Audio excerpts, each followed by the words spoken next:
présente. Moi, je m'appelle Eddie Larouche. Que pour débuter, j'inviterai M. Serge Côté, qui est membre du conseil d'administration de la Fondation, à venir s'adresser à nous. Ce soir, c'est un rêve qui se réalise. On a un beau projet. Nous, chez nous, à la Fondation, on est super fiers d'être associés au CPSQ et à la cause. Puis c'est un beau projet. Puis je remercie toute l'équipe d'avoir réalisé ce travail-là. Puis bravo aux jeunes qui se sont impliqués. J'ai hâte de voir ce que ça donne. Bonne soirée à tous. Merci encore.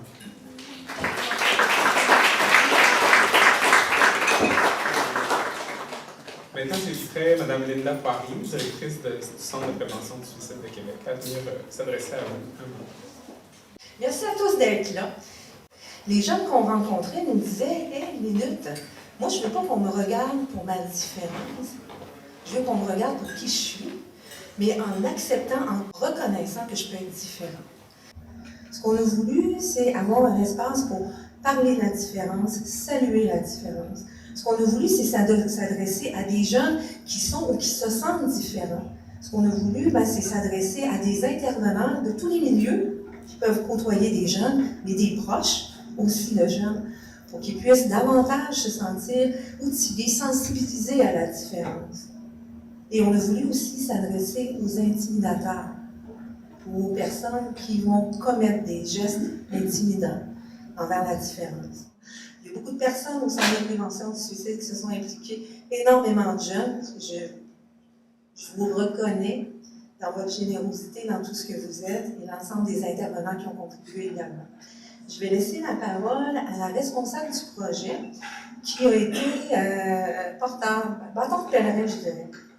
On dit souvent qu'il faut tirer, mais c'est l'inverse. Elle nous a tiré tout le temps dans ce projet-là. Maxime Beauregard a fait aussi partie du projet. Il y a un paquet d'autres intervenants, mais les porteurs ont été vraiment Michel, Maxime et Annie. Alors, sans plus tarder, moi, je laisse la parole à la responsable du projet, Mme Annie Vaillancourt, ma collaboratrice.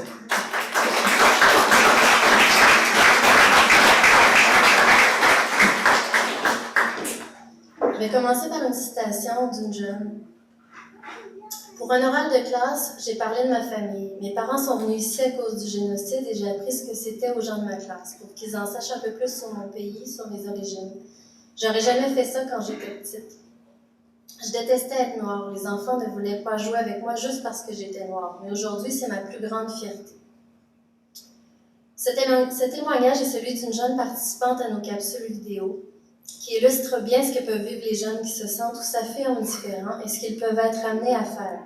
Tous les jeunes que nous avons rencontrés en focus group et ceux qui se retrouvent dans nos capsules vidéo ont vécu des situations difficiles sur le plan émotif en raison de leurs différences.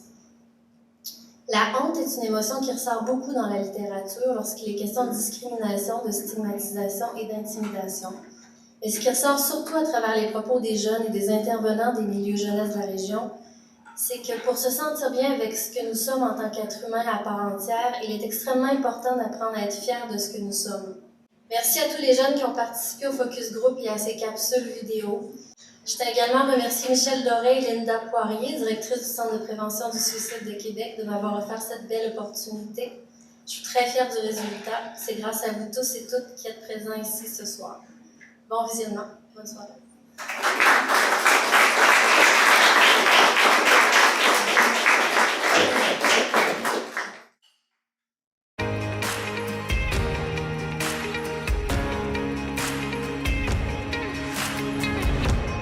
Être différent, ça mène souvent à être rejeté, voire intimidé. Il y a souvent dans la société l'importance de se conformer à un moule. Et à mon avis, ça, c'est dérangeant. Quand tu vois quelqu'un physiquement, tu peux voir sa différence, mais il y en a, c'est comme une tolérance. J'aurais pas pu deviner ta différence, mais t'en as une quand même. J'étais comme semi au courant que c'était de l'intimidation. J'ai été suspendue de l'école pendant une journée. Sinon, ça aurait pu aller jusqu'à l'expulsion de l'école. Ça a été vraiment difficile de regagner la confiance des autres. Les conséquences que ça peut avoir sur nous, c'est on peut avoir un casier judiciaire, d'être démêlé avec la justice. C'est pas une expérience à vivre. C'est quelque chose qui va pas t'aider pour ton cheminement personnel. Le jeune qui va affirmer, qui va sortir du cadre, je trouve que c'est un geste courageux. La différence, c'est comme le pétillant dans l'orangeade.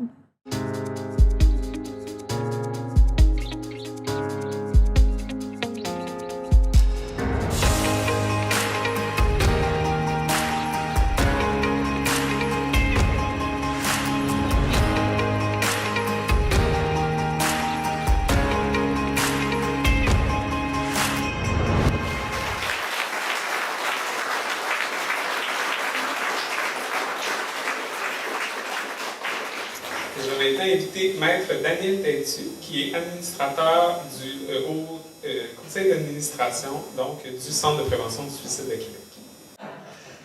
Écoutez, je suis très fier d'être membre du conseil d'administration du Centre ce soir.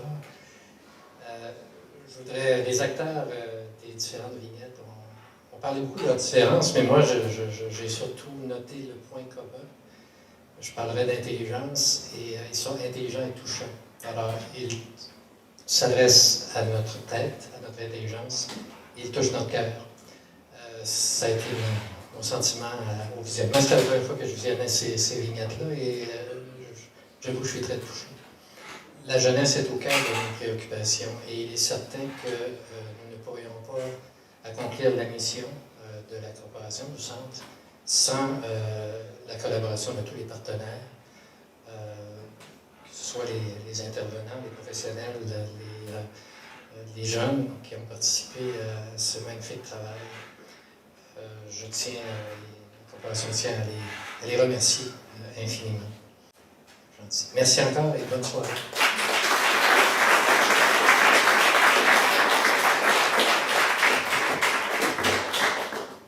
Merci beaucoup. Je vais inviter une dernière personne à prendre la parole, en fait, une reprise de parole. Madame Linda Poirier va venir dire quelques mots, en fait, pour vous parler de l'avenir des vignettes Merci au maître de cérémonie, M. Larouche, j'apprécie énormément. Je revois et je je suis encore touchée. Je rejoins les propos de Maître Têtu. Je veux dire, ça touche la tête, ça touche le cœur. Merci beaucoup à tout le monde, encore une fois. Je ne reprendrai pas tous les remerciements, mais votre générosité est grandement appréciée. Et comme Maître Têtu le disait, notre mission, c'est la prévention du suicide, mais c'est aussi d'agir en amont. C'est-à-dire avant que les problèmes ne se produisent. De là l'importance de diffuser le plus possible ce que vous avez vu ce soir. Partagez ça dans vos réseaux, partagez ça auprès de vos amis, vos familles, dans vos milieux de travail. Les dépliants, vous en avez, diffusez-les, partagez-les. Ils sont aussi sur notre site Internet au Centre de prévention du suicide, de même que les affiches. Les capsules, bien, sont sur YouTube, comme je le mentionnais. On diffuse et on diffuse et on diffuse encore. Encore une fois, merci à tout le monde.